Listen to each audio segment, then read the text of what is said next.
right, this is cause number 1830854, and sir, you're Juan Sanchez? Yes. And so we're here today on a motion to compel, and before we get into a whole lot, I've done a lot of my own research and looking at all of this, and a couple of things. One, I don't believe the subpoena duces tecum was the proper way to try to get the information. Duces tecum is an order to get somebody to bring something to a set hearing. So we didn't have a set hearing, and they weren't ordered to give it to at a set time for a hearing. So under the rules that have to do with subpoena duces tecum, I don't know that that was the proper way.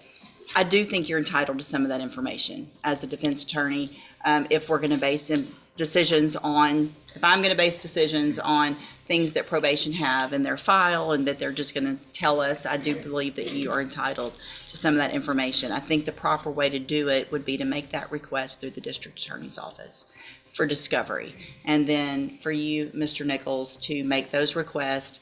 And then I would approve you guys giving whatever records are requested within reason.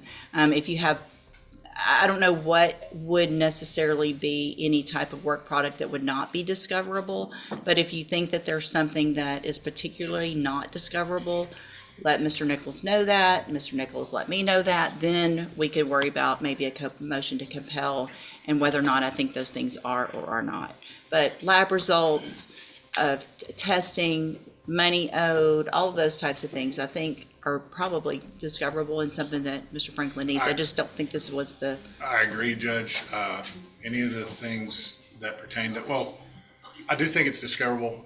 In this case, it's all allegations on the motion are based on arrest out of county. And so his attendance record and all that, I don't know why we're subpoenaing the entire probation file when it's not even part of the allegations for the motion. May I respond, Your Honor? Well, let him finish, yes. He did subpoena Wharton County records, so a representative from probation down there came in today for this hearing. I have no problem with getting him all that stuff. A lot of it's not in my possession.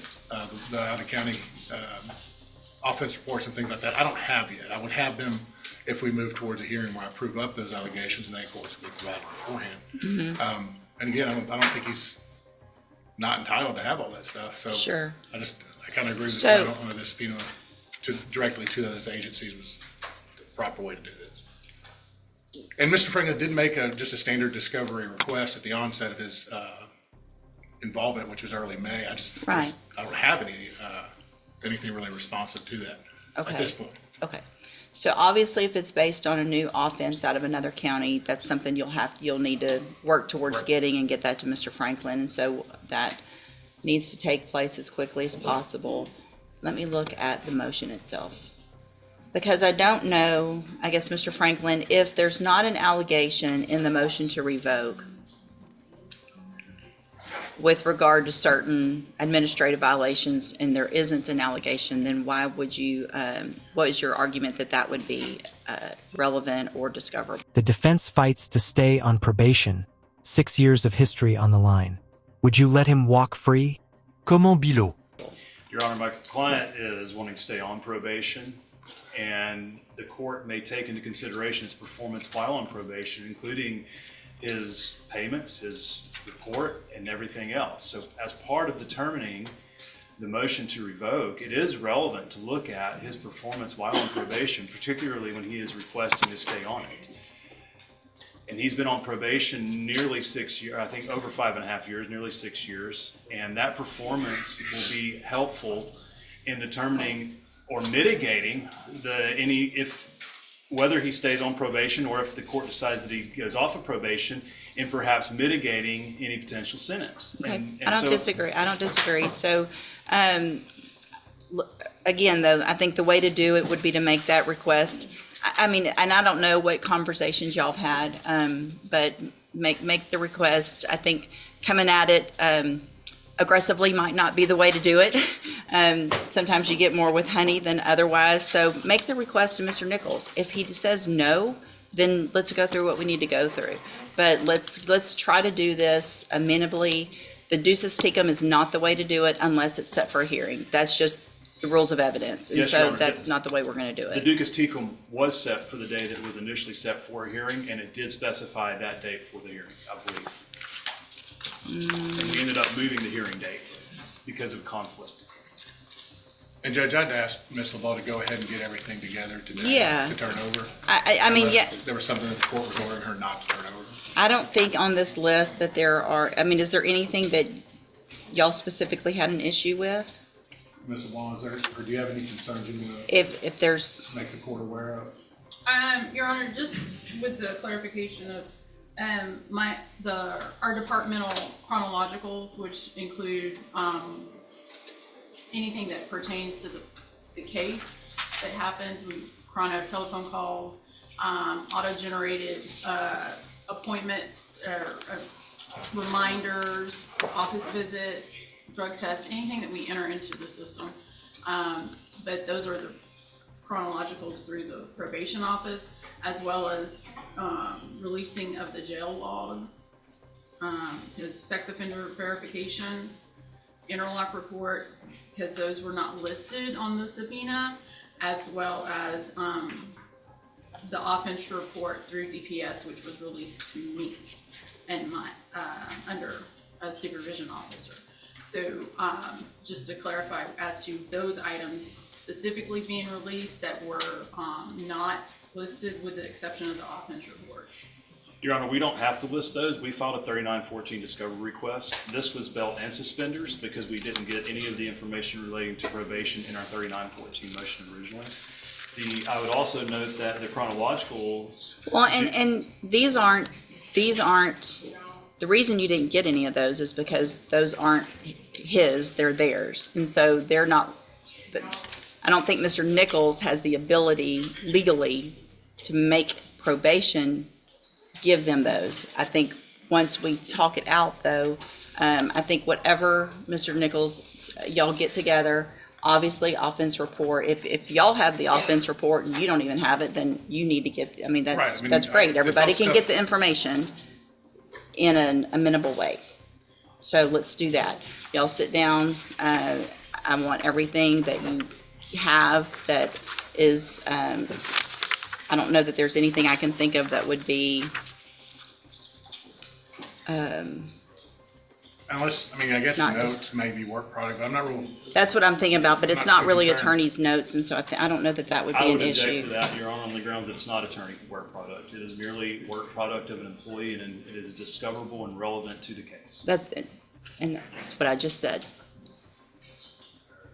You seem very frustrated, and I'm not sure why. I mean, I don't know, I'm confused why there's pushback at all on any request for a 3914 discovery when he's constitutionally allowed to access those files. It should just be produced by probation without a fight. And we got a letter anticipatorily repudiating any production of discovery, and we had to file a motion to compel to that effect. A chilling moment. Why must a lawyer fight for rights protected by the Constitution? This stunned even the judge. What's your take? And that is alarming to me that we would have to even compel anything under 3914. this is not something that a lot of attorneys have done in our cases. And so if there is something, if you'll sit around and watch today how everybody gets along, hold on.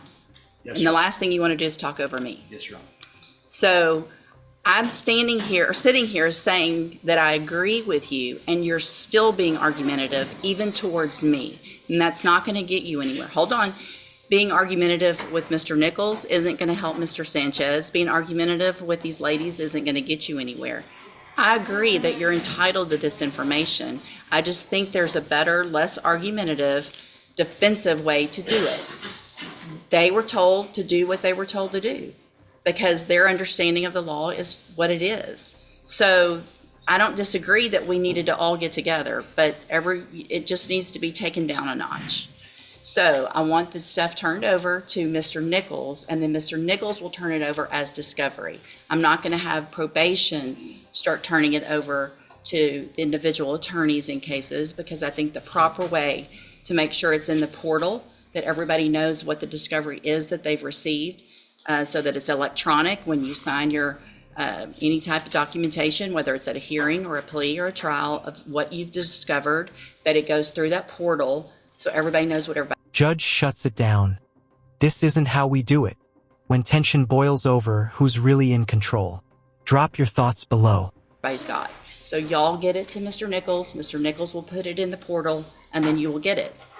Once you get that, if there's something that you think is not there, then contact us. We'll have a hearing if necessary. Contact Mr. Nichols. Hey, what about this? If it exists and he says no, then let's have a hearing about it. Okay? So y'all get that done, and then we'll reset the case for just an announcement in what, couple weeks or so? Fine with that? Yeah, that should be fine, Judge. We'll be Okay. able to get everything scanned in and provided through the portal. Perfect, thank you. All right, y'all are all excused. Be needed at I'm that sorry? time? No, ma'am, if you'll just get what you need to Mr. Nichols, unless you are personally subpoenaed to be here for a hearing. Now, and on that date, we won't have a hearing on that date. So if we come in and there's pleas of not true, and we're gonna have to have a hearing, we can come in on that date, enter pleas of not true or true to certain allegations, then we would reset it for a court date. And at that point, if you need to be here, let her know. If you need a subpoena, then you can get a subpoena. If you just need us to let you know you need to be here, then we can do it informally. You just let us know, or let Mr. Franklin or Mr. Nichols know what your employer will require for you to be here for an actual hearing. Okay? Good? Yes, Your Honor. All right, thank you, y'all. Thank you.